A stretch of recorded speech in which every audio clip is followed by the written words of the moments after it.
Hello, my friends. How are you? I hope you are having a fabulous, fabulous Friday night.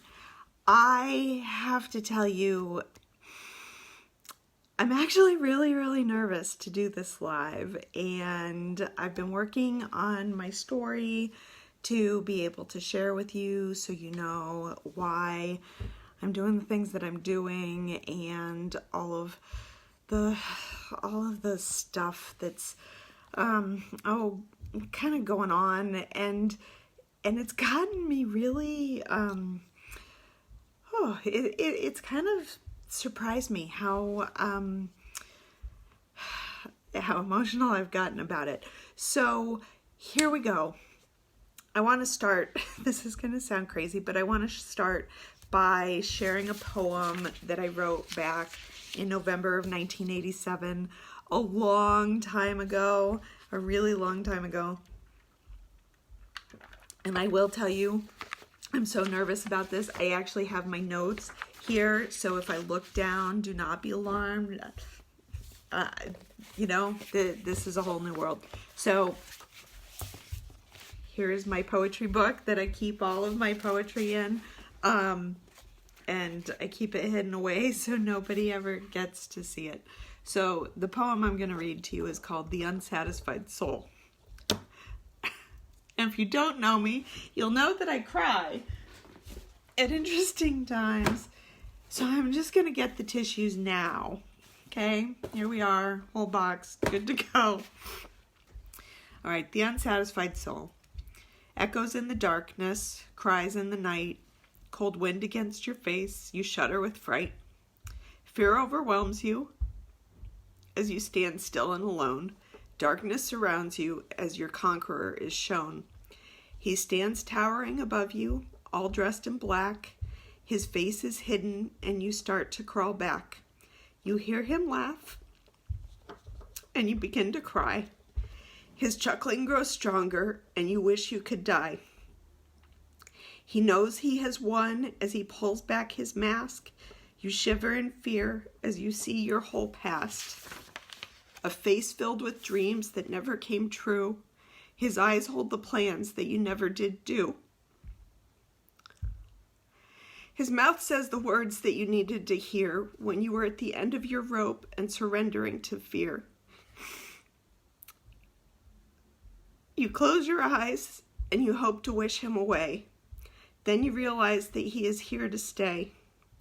The one way to win is to reach your goal. Follow through on your dreams and satisfy the soul.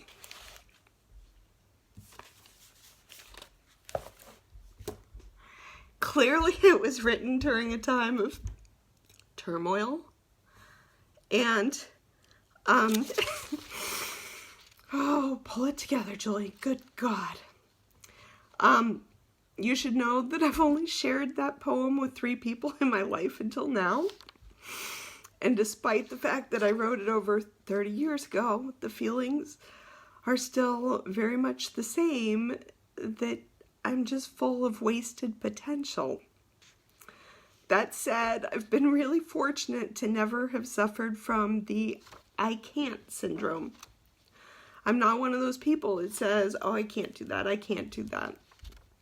If I want to do it, I will figure out a way. I was that kid who rearranged their whole room on her own because I was too impatient or stubborn to ask for help and moving large pieces of furniture, and my mom would come home and be like, how the hell did you move that dresser all the way across the room? I just figured it out.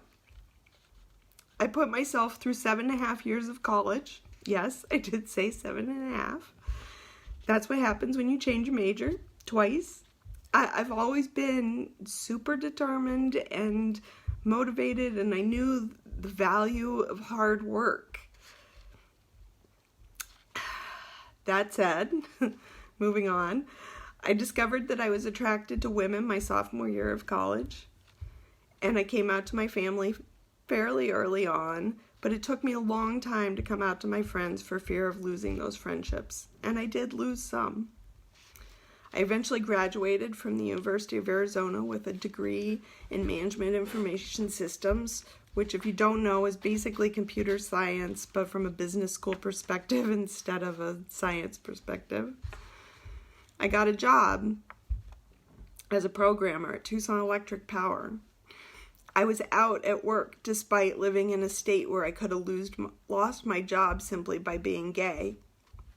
I advanced the ladder, that good old corporate ladder, taking whatever they threw at me. I was always working to try to fulfill those feelings of untapped potential, but never really getting there. I met Susanna in 1977, and we became a couple several years later. We became active as volunteers in a program called Cool Houses, Cooler Women, which helped elderly women get their coolers working for the summer. I had a volunteer position with the front desk every Tuesday at Wingspan, the local LGBTQ community center.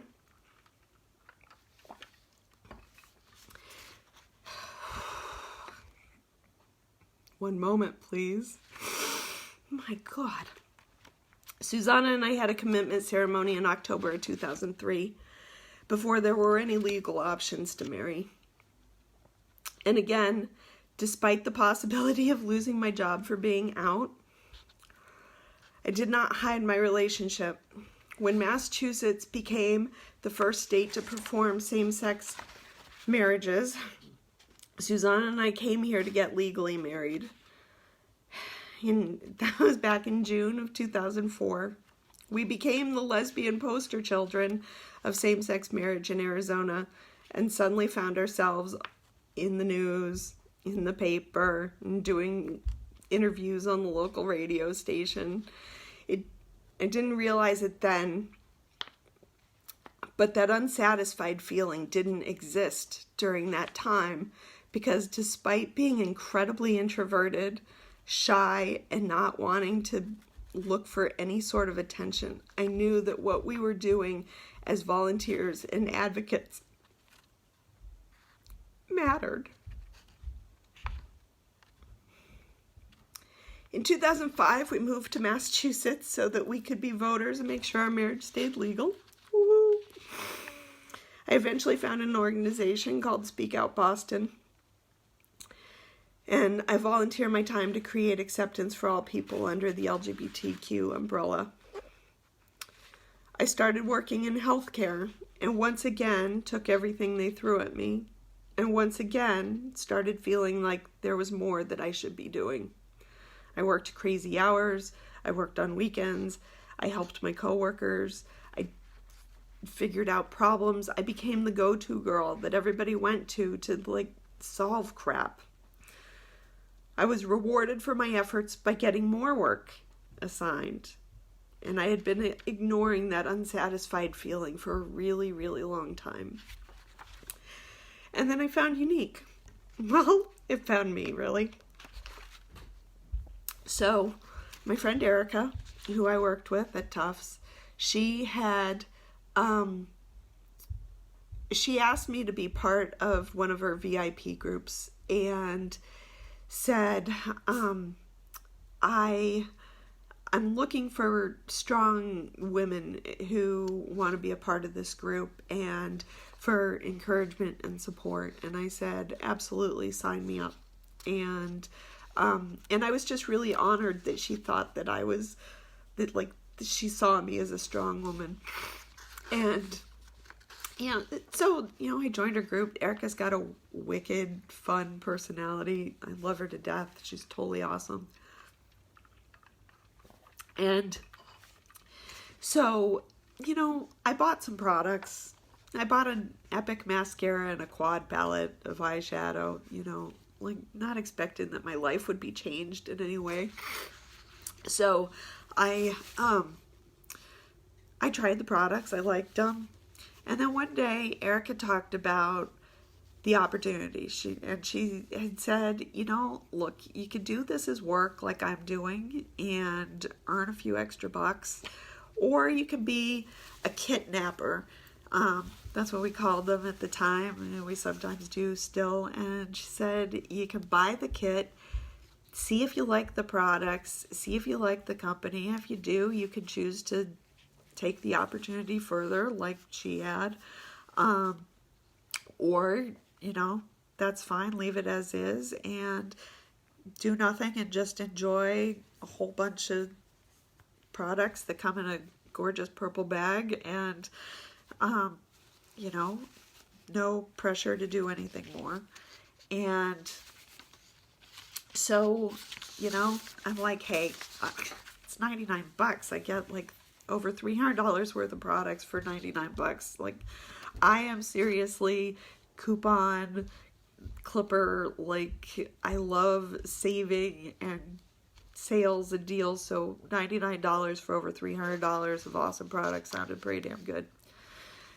So I have to say, like, I love the products. Don't get me wrong. I absolutely love our products. But what I love even more is the sisterhood that came with it. And I was never one of those people who played sports or an instrument or belonged to any groups. I wasn't in band.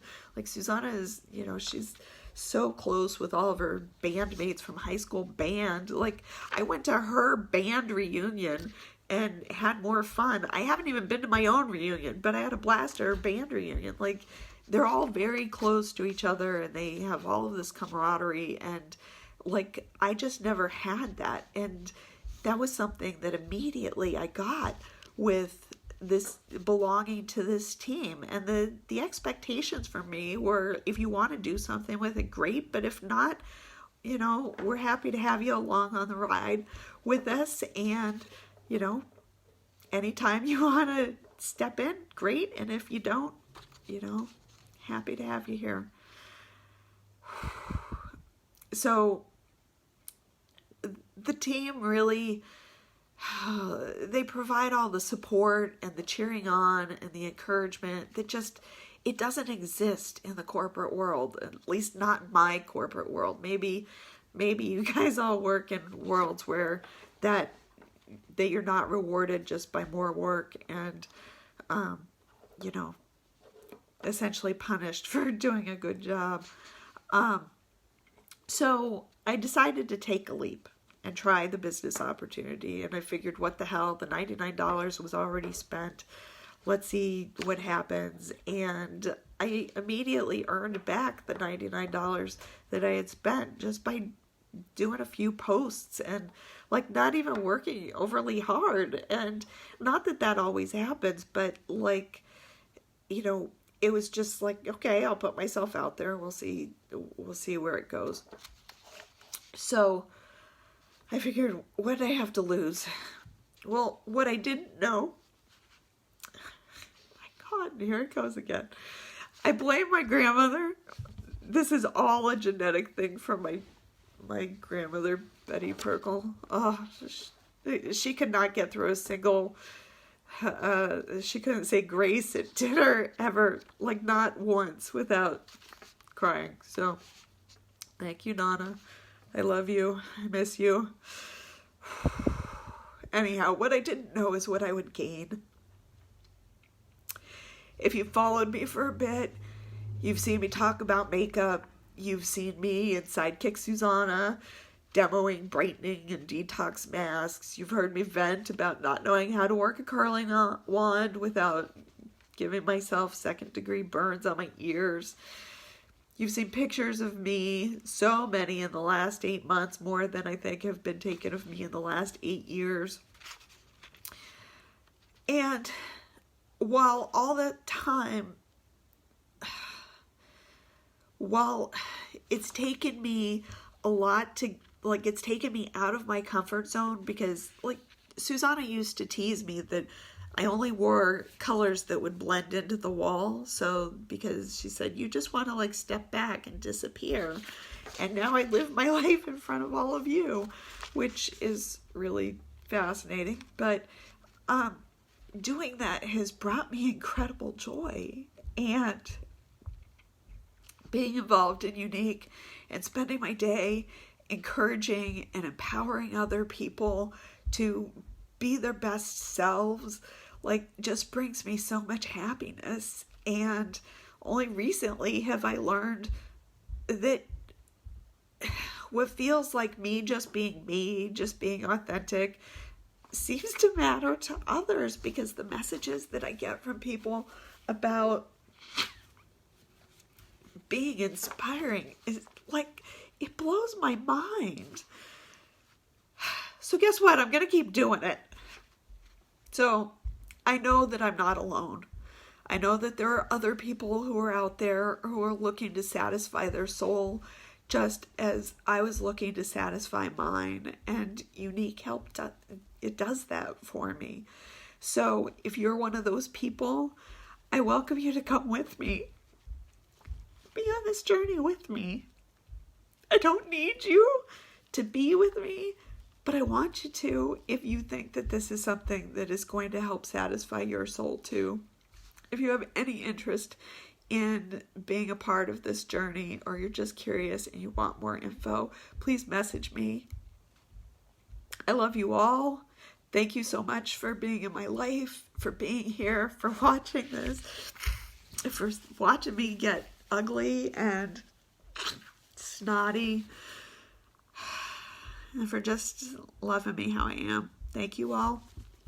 Have a great night.